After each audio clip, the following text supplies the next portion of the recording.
Okay, so good morning everyone. How are you today? Good, ma'am. Okay, that's good to hear. Before we start our lesson, let us first pray. Summer, can you read the prayer? Let us all stand. In the name of the Father, and the Son, and the Spirit. Our Father, who art in heaven, hallowed be your name, your kingdom come, thy will be done on earth as it is in heaven. Give us this day our daily bread, and forgive us our sins, as we forgive those who sin against us. Do not bring us to test, but deliver us from evil. Okay, thank you. Everyone, you may now take your seats. So, who is absent today? No one. None? Very good. So, if no one is absent, then let us proceed to our lesson proper. So, our lesson for today is all about Furnished Group, story by O. But before that, let us first recall what we had last time. So again, what is the importance of reading short stories? Anybody from the class? Yes, Kyla? When you're reading a story, you get to acquire lessons or knowledge that you could apply in your activity. Very good, definitely. So short stories help its readers improve their critical thinking and of course develop their imaginative awareness. So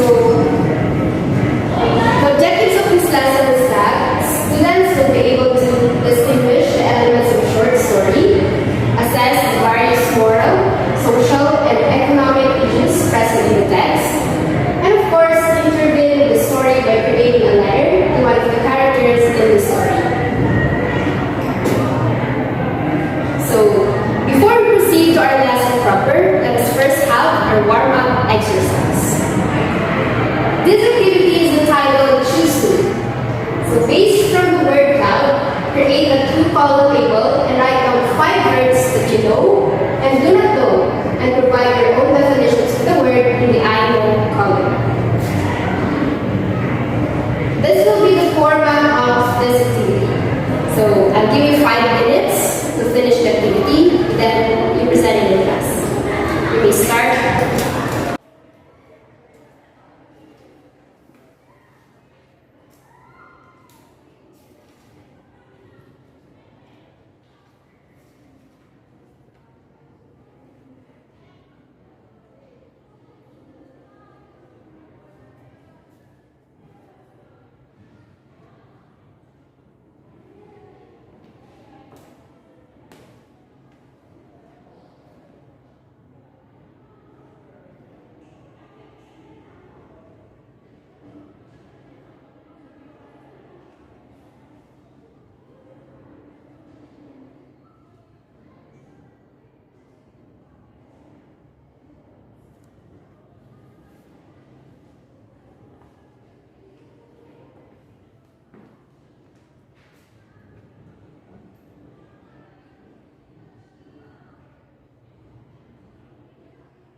Okay, so are you ready?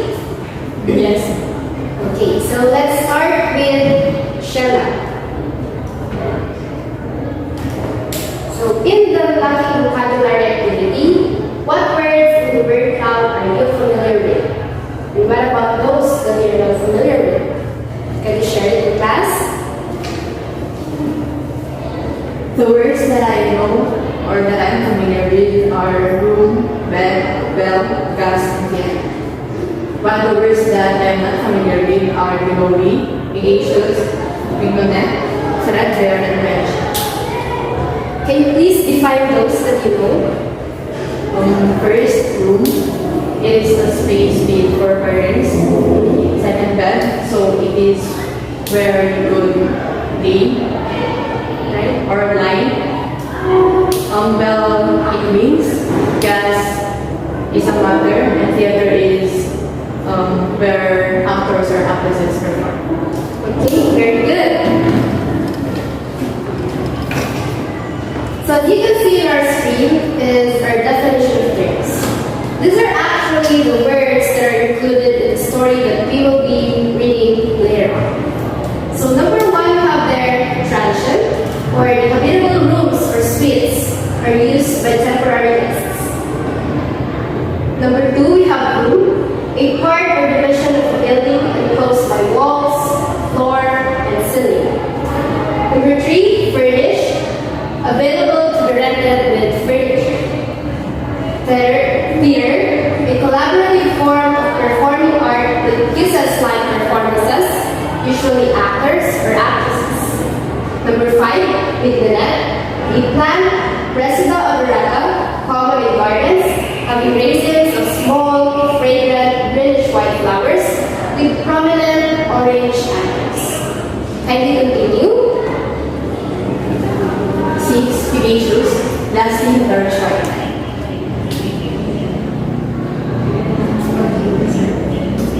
7, glowy, appeared large and soft, perfectly with air.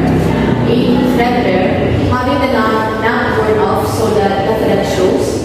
9, house, a building that serves as living quarters for one or a few families. 10, bell, a metal cup-shaped instrument that emits a musical ringing sound when struck. 11, mansion, a very large and usually expensive house. 12, bed, a piece of furniture on or in which to lie and sleep. 13, gas, a combustible gas or gaseous mixture for fuel or lighting. 14, mirror, a glass or other smooth, polished surface that forms an image or reflection. And 15, tower, the main reproductive part of the home. Okay, thank you. Very good. Now, let us dive deeper. So, I will give you 2 minutes to answer the following questions in our scheme, and you will share it in class again. So, we may start the activity.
if you were not familiar with all the words in the word cloud, how would you define them? Anybody from the class would like to share his or her idea about the question? Yes, Ira? If we are allowed to use gadgets, maybe I would search it on Google. Okay, that's brilliant. Number 2, suppose you are trying a jingle to advertise furnished room to all the theater actors in New York. What would the melody sound like? Anyone? Yes, Janine. Although I am not familiar yet with the furnished room, maybe I would like it to be slow and Oh, okay. Very good. Then what words in the word cloud would you wish to consider and why? Anybody from the class? Yes, Camila. The first 2 words probably would be furnished and room because those are the 2 prominent words. And maybe I would insert the transient and belowing. Okay, it's a very good idea. Okay, so now let's proceed to our lesson proper. Alright, now we will be reading a very interesting story written by O. Henry entitled The Furnished Room. So a while ago, we have presented a list of words in the word cloud, right? Yes. And these words, you will encounter this while you will read the text. And then I have here printed copies of our story. And I do hope that you will read this with comprehension and enjoyment. While you were reading, I will play some audio. You can follow this audio while you were reading silently. Alright? So I'll be giving you 16 minutes to read our story. And you can read it now.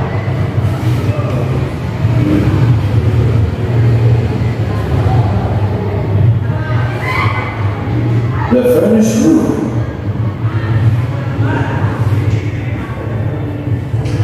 Restless, always moving, forever passing, and time itself, are most of the people who live in these old red houses. This is on New York's west side. The people are homeless, yet they have 100 homes.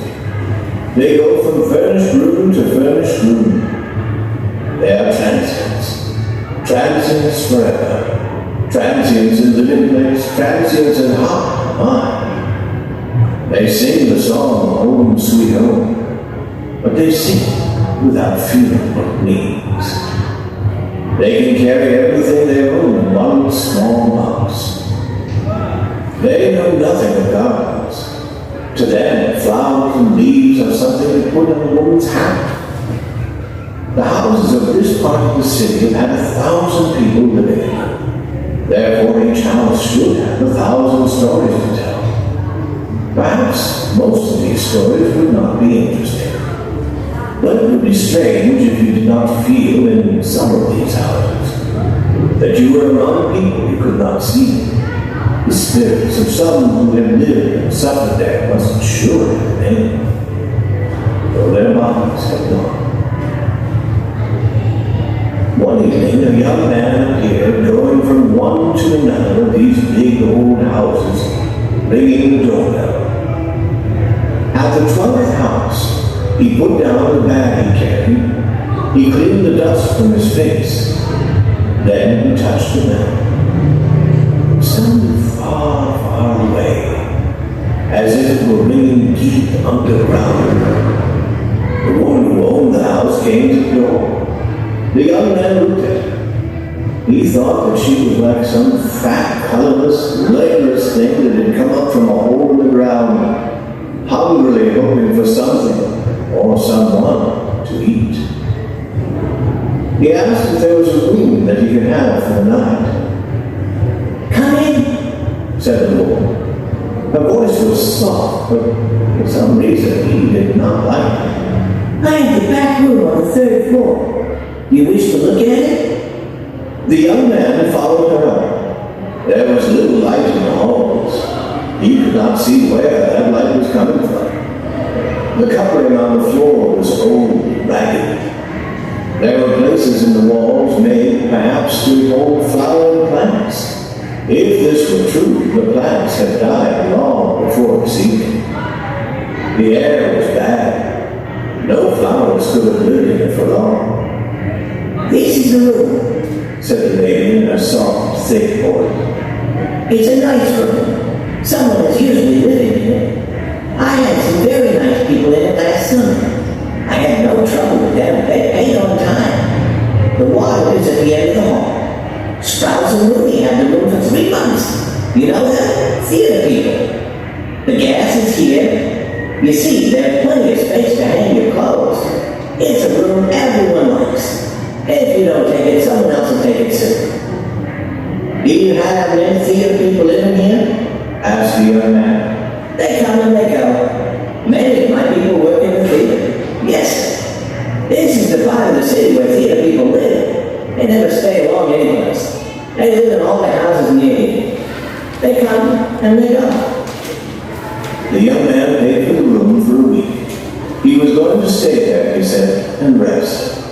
He counted out the money. The room was all there, she said. He would find everything that he needed.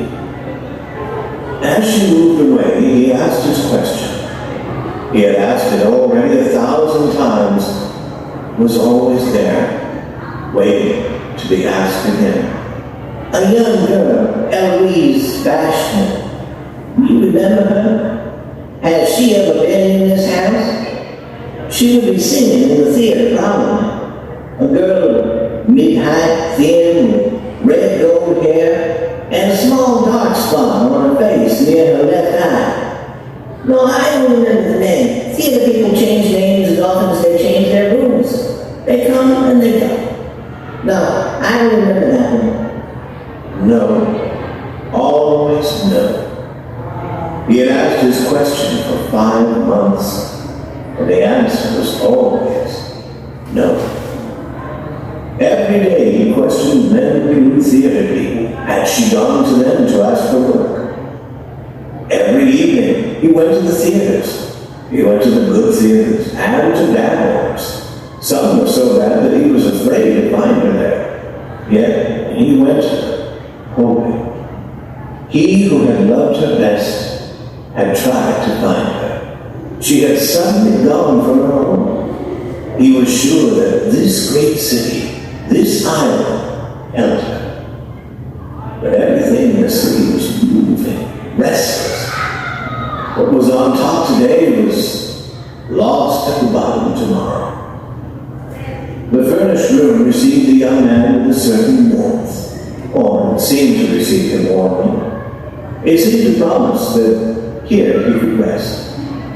There was a bed and there were 2 chairs with ragged covers.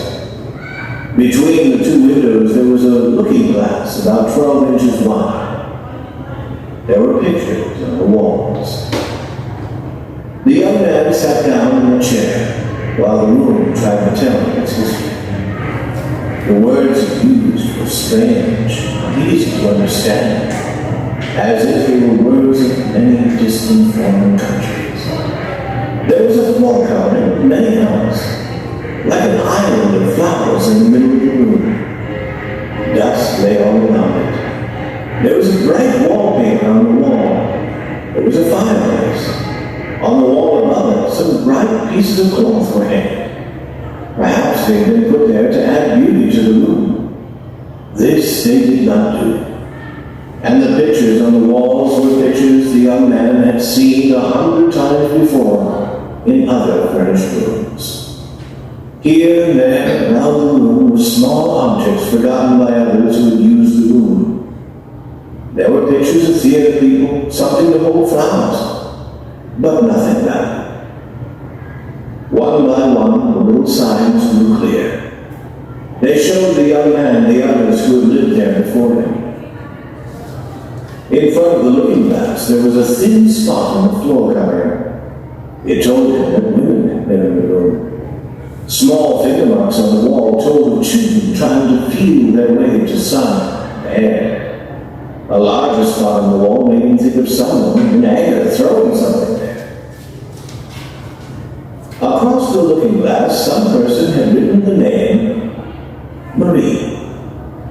It seemed to him that those who had lived in the furnished room had been angry with it and had done all they could to hurt it. Perhaps their anger had been caused by the room's brightness and its coldness, for there was no true warmth in the room. There were cuts and holes in the chairs and in the walls. The bed was half broken. The floor cried out as if in pain when it was walked on. People, for a time, had called this room home, and yet they had hurt it. This was a fact not easy to believe, but perhaps it was. Strangely, a deep love of home that was the cause. The people who had lived in the room perhaps never knew what a real home was, but they knew that this room was not a home. Therefore, their deep anger rose up and made them strike out. The young man in the chair allowed these thoughts to move one by one, softly through his mind. At the same time, sounds and smells from other furnished rooms came into his room. He heard someone laughing in a manner that was neither happy nor pleasant. From other rooms, he heard a woman talking too loudly. He heard people playing games for money. And he heard a woman singing to a baby. And he heard someone weeping. Above him there was music. Doors opened and closed. The trains outside rushed noisily past. Some animal cried out in the night outside. And the young man felt the breath of the house.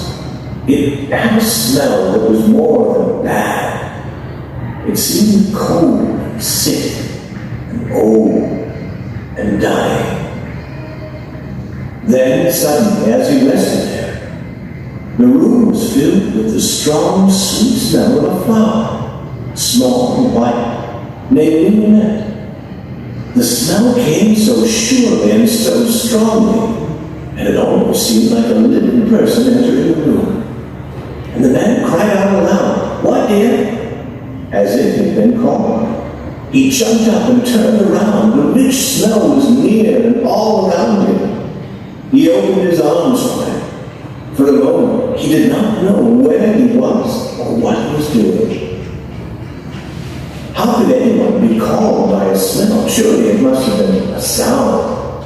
But could a sound have touched him? "She has been in this room," he cried. And he began to seek some sign of her. He knew that if he found any small thing that had belonged to her, he would know that it was hers. If she had only touched it, he would know it. This smell of flowers that was all around him, she had loved it and she had made it her own. Where did it come from? The room had been carelessly cleaned. He found many small things that women had left. Something to hold their hair in place, something to wear in their hair to make it more beautiful. A piece of cloth that smelled of another flower. A book. Nothing that had been hers. And he began to walk around the room like a dog hunting a wild animal. He looked in corners. He got down on his hands and knees to look at the floor. He wanted something that he could see. He could not realize that she was there, beside, around, against, within, above him, near to him, calling him. Then once again he felt the call. Once again he answered loudly, "Yes, dear," and turned wide-eyed to look at nothing. For he could not yet see the form and color and love and reaching arms that were there, and the smell of white flowers. Oh God, where did the smell of flowers come from? Since when has a smell had a voice to call? So he wondered and went on seeking. He found many small things left by many who had used the room, but of her who may have been there, whose spirit seemed to be there, he found no sign. And then he sought the owner. He ran from the room with its smell of flowers, going down into a door where he could see a light. She came out. He tried to speak quietly. "Will you tell me," he asked her, who was in my room before I came here. Yes, sir, I can tell you again. It was Spouse and Mooney, as I said. It was really Mr. and Mrs. Mooney, but she used her own name. You see that people do that. Tell me about Mrs. Mooney. What did she look like? Black hair, short and fat. They left here a week ago. And before they were here, there was a gentleman, not in the theater business, he didn't pay. Before him was Mrs. Crowder and her 2 children. They stayed 4 months. And before them was old Mr. Doyle. His sons paid for him. He had the room 6 months. That is a year. And further, I do not remember. He thanked her and went slowly back to his room. The room was dead. The smell of flowers had made it alive, but the smell of flowers was gone. In its place was the smell of the house. His hope was gone. He sat looking at the yellow gaslight. Soon he walked to the bed and took the covers. He began to tear them into pieces. He pushed the pieces into every open space around the windows and door. Nowhere now would be able to enter the room. When all was as he wished it, he put out the burning gaslight. Then, in the dark, he started the gas again, and he lay down thankfully on the bed. It was Mrs. McCool's night to go out and get them something cold to drink. So she went and came back and sat with Mrs. Perry in one of those rooms underground where the women who own these old houses meet and talk. I have a young man in my 3rd floor back room this evening, said Mrs. Perry, taking a drink. He went up to bed 2 hours ago. Is that true, Mrs. Perry? Said Mrs. McCool. It was easy to see that she thought this was a fine and surprising thing. You always find someone to take a room like that. I don't know how you do it. Did you tell them about it? Rooms, said Mrs. Perry in her soft, thick voice, are furnished to be used by those that need them. I did not tell Mrs. McCool. You're right, Mrs. Perry. It's the money we get for the rooms that keep us alive. You have the real feeling for business. There are many people who wouldn't take a room like that if they knew. If you told them that someone had died in the bed and died by their own hand, they wouldn't enter the room. As you said, we have our living to think of, said Mrs. Perry. Yes, it is true. Only 1 week ago I helped you there in the 3rd floor back room. She was a pretty little girl, and to kill herself with the gas. She had a sweet little face, Mrs. Perry. Yes, she would have been called beautiful, as you say, said Mrs. Perry. Except for that dark spot she had growing by her left eye. Do fill up your glass again, Mrs. McCool. Alright, so what a very great story written by O. Henry Wright. Yes. And now, in order for us to understand our story deeper, we have here the elements of a short story. It will help us to understand the author's purpose or message behind that story. Or we can interpret or expand on the story that we have read. So there are 5 important elements of a short story. So, which are? Number 1, the character. So when you say character, what comes into your mind, class? Okay, Janelle. The actors and actresses, or yes, the person. That's right. Okay, very good. So, in simple terms, the character is a person, or sometimes an animal, who takes part in the action of a short story or other literary work. So, how do we get to know a character in a story? So, we can take a look at the physical description of the author about the characters. We can take a look also and describe the character, how they interact with other characters, or how can they interact with the nature. We can also look at the characters' words, choices of words. Alright? So, in our story, please give me one example of character that you have read. Alright, Summer. Miss Purdy. Okay, so Mrs. Purdy. If you will be asked to describe who Mrs. Purdy is, how would you describe her? She is a liar and soul-sucking. Oh, that's so. So Mrs. Purdy, according to Summer, is a liar and a selfish woman.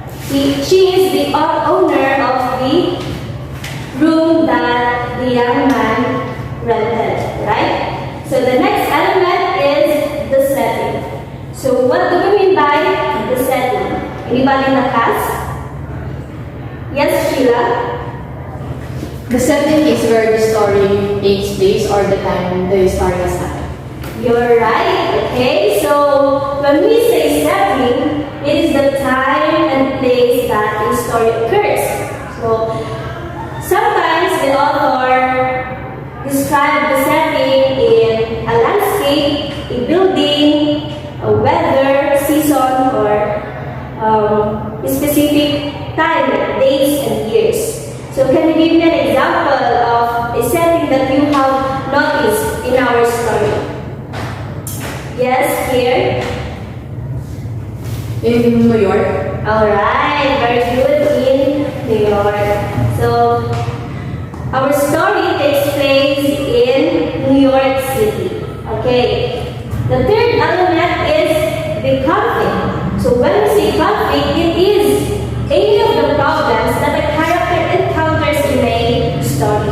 So in simple terms, when we have heard the word conflict, it is the struggle, the problem that you may encounter or the character may encounter. So conflict can be external or internal. So when we say external, it is the character's conflict between the nature or between the society, between other characters.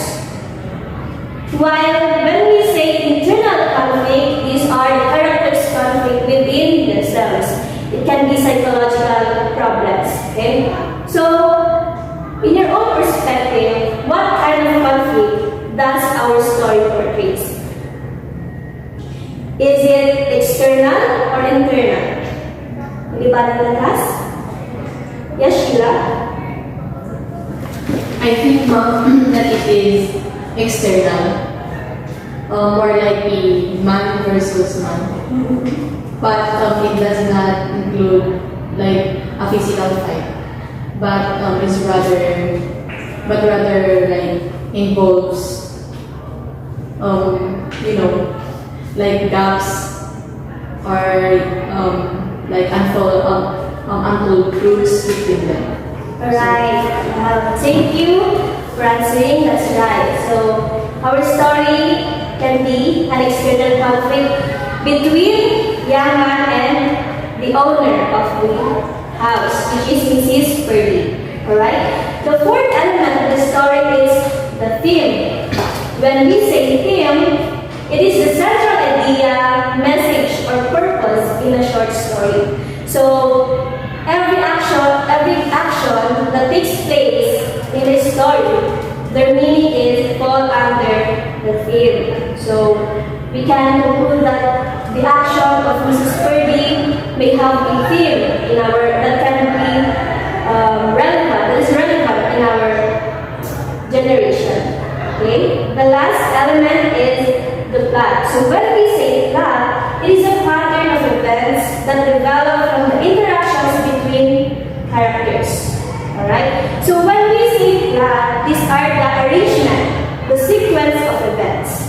There are the first, second, the third, and the last. So our plot, it says that there are 5 elements. So can you read the 5 elements of a plot? Yes, Lorraine? The 5 elements of a plot are exposition, rising action, climax, falling action, and conclusion. Alright, thank you. So, let us dive deeper on what plot is all about. Okay? So, as you can see here in our right side of the presentation or the monitor, we have here a pyramid. And this pyramid is called Freytag's pyramid, where it shows the plot in a story. So, number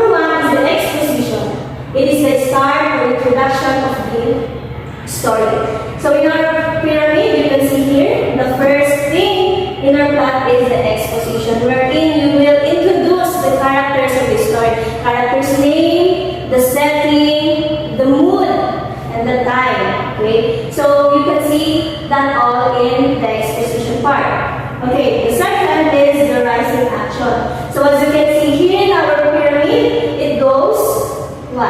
Upward. Upward. Very good. So the rising action is all of the events that takes place leading up to the climax. So it creates a tension towards the climax. And then the third is the climax, or the turning point in the story.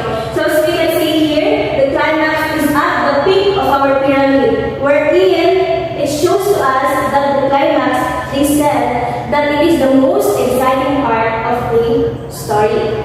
Right? So you can see here the conflict that will turn the events of the character. The fourth one is the falling action, or the immediate reaction to the climax. So after the climax, we can see here the fallen action going down. So the tension, the conflict in the climax shows some resolution under the falling action, right? And then the last part is the resolution or the conclusion of the plot. So resolution or denouement. So can you say it, class? Denouement. Denouement. Alright, denouement. Or when we say resolution, automatically we can think of the ending of the story. How the author ended the story. Okay? So now, can you summarize the elements of a short story? Okay, Lorraine? The elements of a short story are exposition, rising action, climax, falling action, and resolution. The exposition is the introduction of the story. The rising action, it builds up tension, or it introduces the conflict of the story. The climax is the peak of the story, wherein the conflict is fully introduced. The falling action is where the conflict it starts to be resolved, and the resolution is the ending of the story. Alright, thank you. So what Lorraine has said is the elements of the plot. While the elements of a short story are the character, setting, conflict, theme, and plot. Alright. So are there any questions coming from the class? None. Okay, none. So very good. Now I know that you are ready to do our group activity. So are you ready, class? Yes. Yes, okay. And I will be dividing you into 5 groups. So since there are 20 students in this class, I will be giving you the freedom to choose who your group mates are. So I will be giving you 2 minutes to find your group mates. Okay.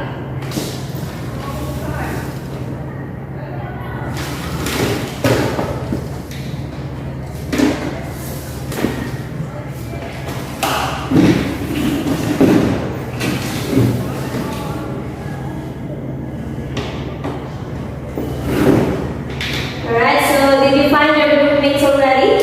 Yes. Okay. Before I give you the instructions in our group activity, are there any things that you have noticed in the monitor? The circles in different colors. Alright, very good. There are different colors in our monitor. So these colors are red, orange, yellow, and green. Whereas red will be the volume monitor. So when we say the volume monitor, they are in charge of making sure that their group mates will not produce too much noise. Right? And then the language monitor is they are in charge in making sure that every member uses the English language. Since we are an English class, we need to practice and speak the English language, okay? And then the yellow monitor or the participation monitor is in charge of making sure that everyone is sharing their thoughts, collaborating and cooperating with one another to accomplish the given task. And then last, the green monitor or the topic monitor, These are the students who are in charge in making sure that the specific task that I will be giving you later on will be accomplished by the specific time that I will be giving. So, may I please assign, may I ask everyone to please assign yourselves in numbers 1 to 4. For example, Summer is number 1, Lorraine is number 2, Sheila is number 3, and Angelica is number 4. Right? So, did you assign it already? Yes. Okay, that's great. So, for numbers 1, can you raise your hand? Numbers 1 in every group? Yeah. You will be the volume monitor. So, make sure that you will function as a volume monitor. So, the numbers 2, can you raise your hand? Alright? So, you will be the language monitor. The numbers 3, you will be the participation monitor, and the numbers 4, you will be the topic or timer monitor. Alright? So I hope that you will function and do your assigned task. Okay? So here is our instruction. Sheila, can you please read the instruction? In your group, create a story map that shows the elements of a short story. Sample format is provided below. Alright, so thank you for reading. It says that you are going to create a story map that shows the elements of a short story.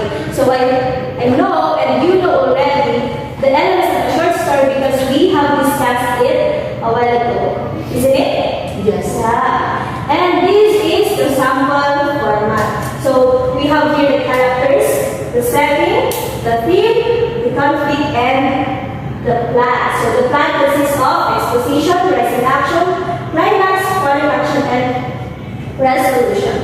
So you may now create a circle, small circle within your group and brainstorm, collaborate with one another to accomplish our task. Okay?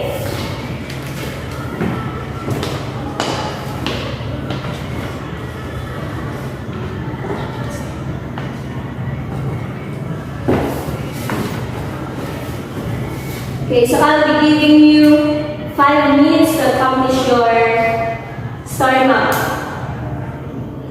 Is that enough? Yes. Okay.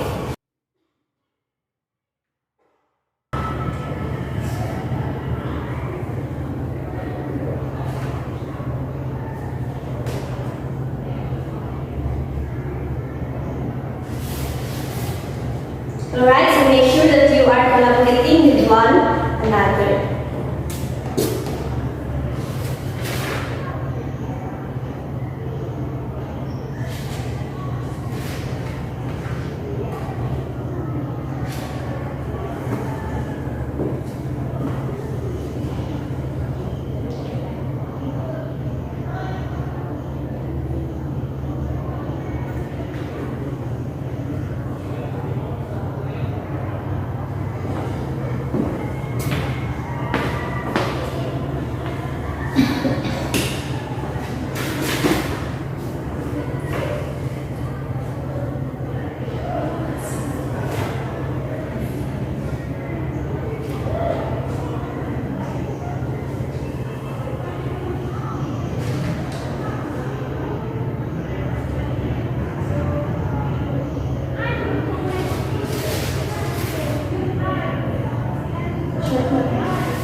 Alright, so time is up, class.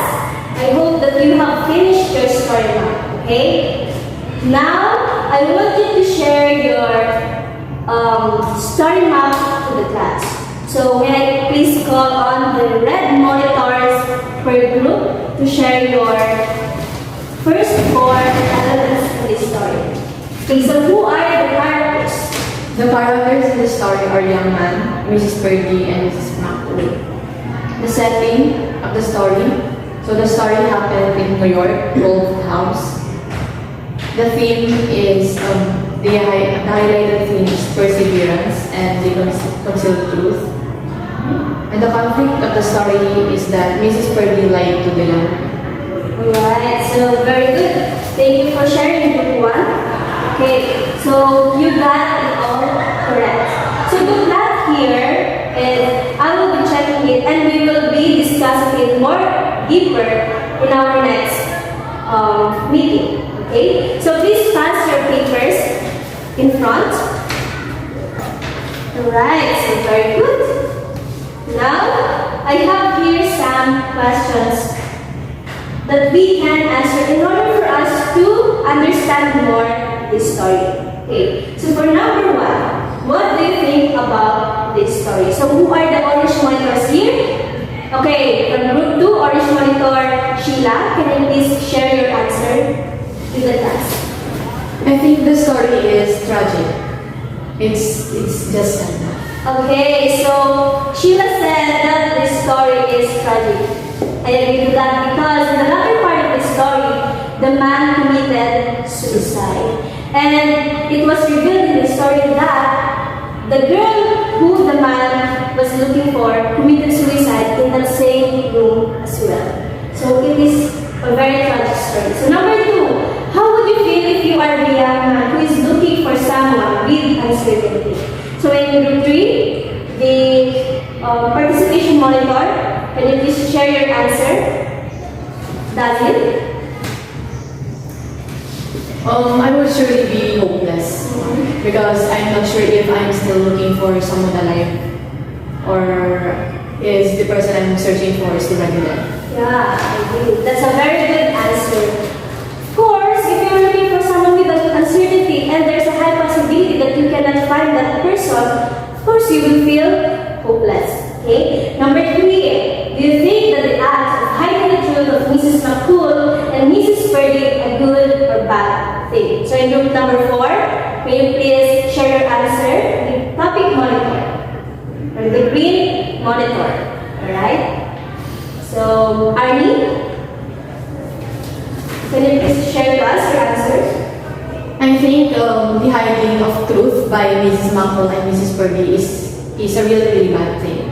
Because I believe that hiding or concealing the truth from the people who are searching the truth is just saddening. And I believe that truth must always be told or revealed.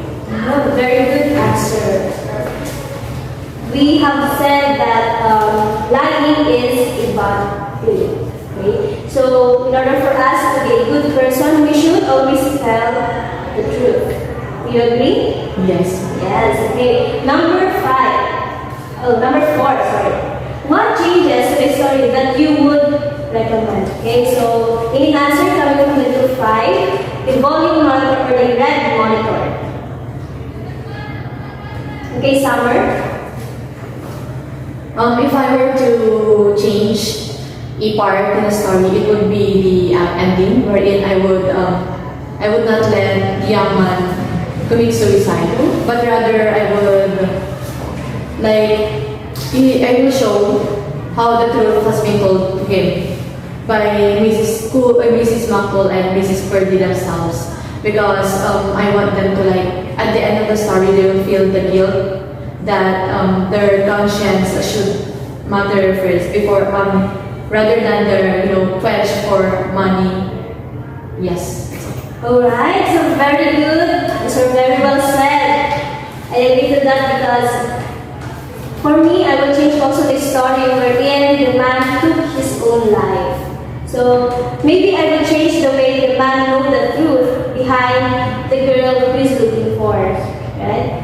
Okay, number 5, the last number, are social, moral, and economical issues in this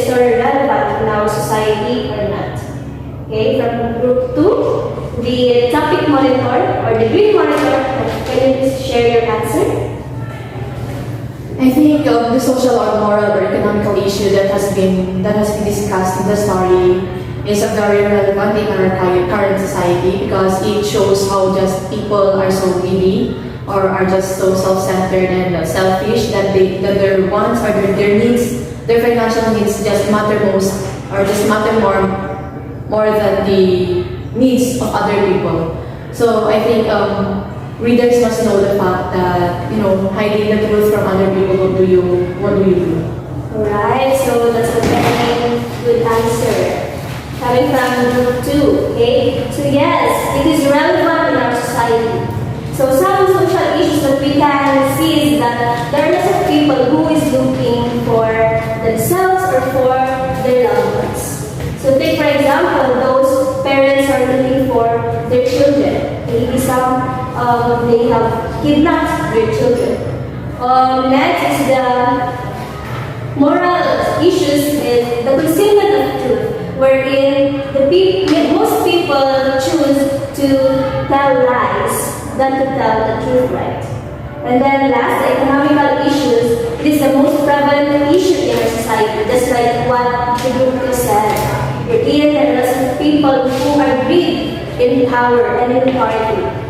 Like they are doing their best just to cover up the things that will cause problems in their businesses or reputations. Okay, so there are lots of issues in our story that is relevant in our society today.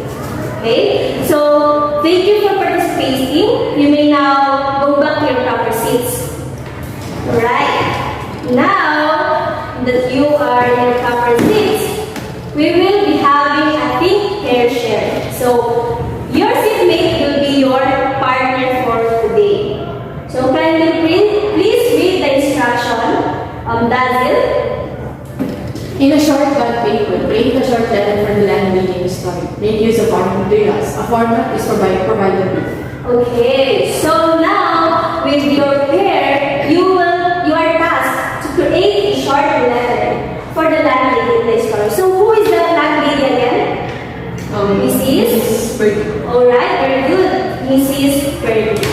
So Mrs. Purdy hid the truth to the young man, and it caused the young man to commit suicide. So you can write your feelings towards Mrs. Purdy's actions, towards Mrs. Purdy's hiding the truth, okay? So it says that you may use art materials or you can use a clean short bond paper to do your letter. Okay, so collaborate with your partner and I will be giving you maybe 5 minutes to accomplish your short letter.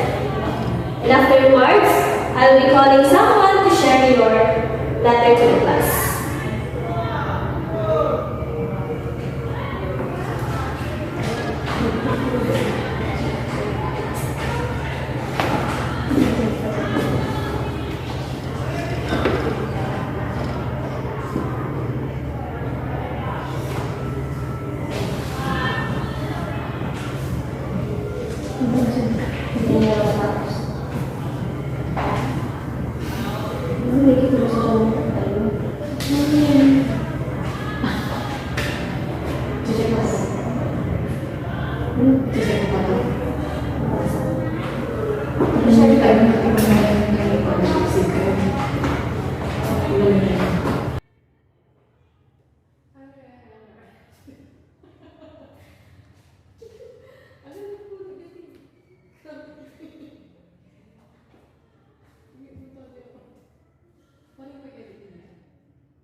Jyla, can you please share your letter to the class?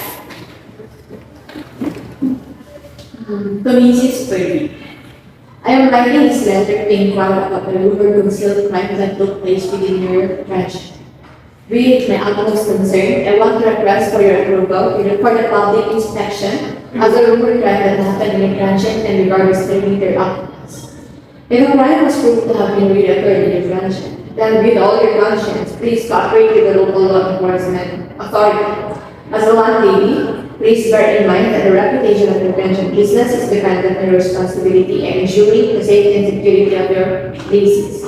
After all, your conscience is far more pricey than any businesses or amount of money. Sincerely, Summer and Sheila. Well, thank you, Summer and Sheila, for that wonderful letter. So, I think that you are going to write that letter to Mrs. Purdy regarding crime inspection in her house or in the specific room that the young man and Eloise have rented. Okay, so thank you for sharing. And do you have any questions regarding the elements of the short story or the furnished room written by O. Henry? No. Okay, so none, very good. I hope that you have understand our lesson for today. Yes. Okay, so for your assignment, please bring out a 1/2 sheet of pad paper, then copy what's on the screen. It says there that if you were the writer of the story, would you end the story the way how O. Henry did? If yes, why? And if no, then how would you end the story?